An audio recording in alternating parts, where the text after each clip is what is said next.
អ្នកនេះមាននឹងអត់ថាដោយភាសាគឺថាបានឈានចូលមកដល់ហើយដោយខ្ញុំនឹងថតរូបឲ្យបាន3កន្លែងផ្សេងគ្នាប៉ុន្តែកន្លែងនីមួយត្រូវតែមានទឹកនិងស្មៅហើយក្រោយពីការអង្គុយគិតជិត80លានម៉ោងក្រោយមកខ្ញុំក៏សម្រេចចិត្តថានឹងទៅមើលថ្ងៃលិចវិញពីព្រោះនៅពេលនេះគឺថាខ្ញុំបានដល់ម៉ោងសិក្សាហើយខ្ញុំមិនអាចទៅថតបានទេបើខ្ញុំនឹងសម្រេចចិត្តថានឹងទៅមើលថ្ងៃលិចវិញហើយក្នុងវីដេអូខ្ញុំក៏បានបញ្ចេញម៉ូតូដើម្បីធ្វើដំណើរទៅតែម្ដងហើយដូចជាសពរដងយ៉ាងអញ្ចឹងគឺថាខ្ញុំបានធ្វើដំណើរទៅសិក្សាជាមុនសិនពេលនេះថាយើងមិនមកឡើងសិក្សា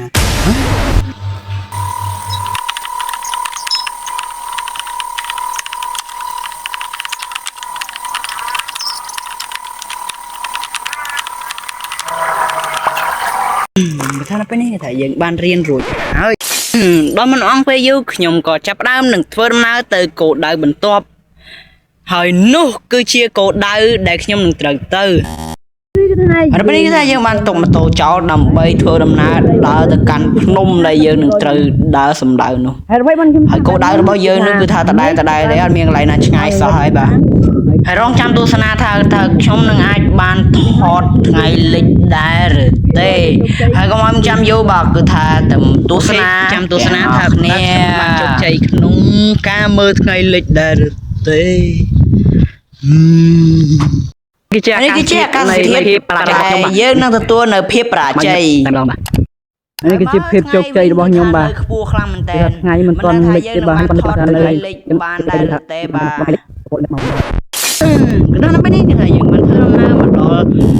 ឡែងដែលយើងត្រូវទស្សនាព្រះអាទិត្យលិចហើយ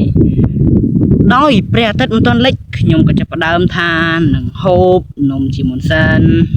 នេះគឺថាអត់មានអីហូបច្រើនទេបាទគឺថានេះមកចាំចប់ហ្នឹងទៅយើងអង្គុយទស្សនាបានហើយមែនណា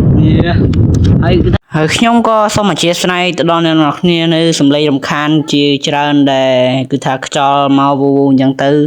ស្រាប់អត់ទៅបានហើយក៏អធិស្ឋានផងដែរបាទចាវិញនិយាយអធិស្ឋានអ្នកនរគ្នានិយាយលេងសុំគាត់រួចហើយ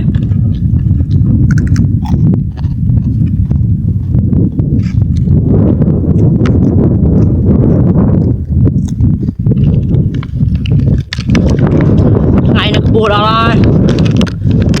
រំលឹកបែបមក7មក3ដងនិយាយលេងមកដល់ពេលនេះគឺថាយើងបានអង្គុយចាំថ្ងៃរៀបនឹងលិចហើយតើថ្ងៃនឹងអាចលិចឲ្យខ្ញុំបានមើលផងដែរឬទេចាំមើលទាំងអស់គ្នាបាទ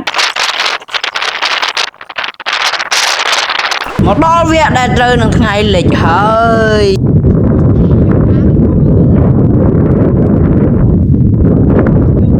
អស់ចាខ្លាំងទៅថ្ងៃលិចតែពេលនេះថាយើងបានថតអាកាសធាតុថ្ងៃលិចរួចហើយបាទហើយគឺថាខ្យល់ថ្ងៃនេះគឺថាខ្យល់ខ្លាំងមែនតើបាទហើយគឺថាវីដេអូយើងគឺថាបានជោគជ័យ